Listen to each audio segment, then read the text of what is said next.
BNP ২০০১ সালে ক্ষমতায় ছিল। দেশ পরিচালনা করতে ব্যর্থ হওয়ার কারণে আওয়ামী লীগ ক্ষমতায় আসছে।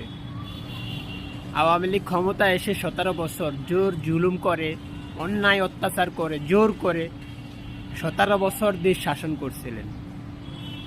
এখন বাংলাদেশের সাধারণ জনগণ, ১৮ কোটি জনগণ স্বৈরাচার হাসিনাকে কষ্ট করে দেশ থেকে বিতাড়িত করছেন।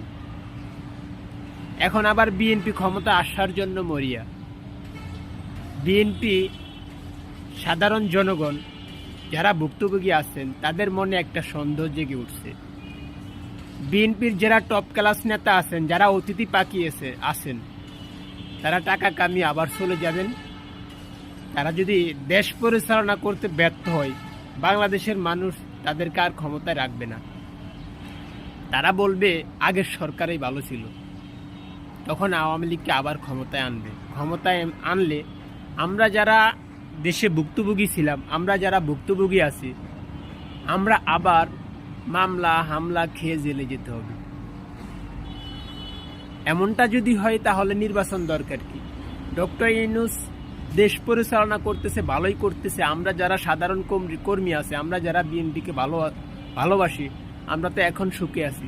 তাহলে নির্বাচন কিসের দরকার?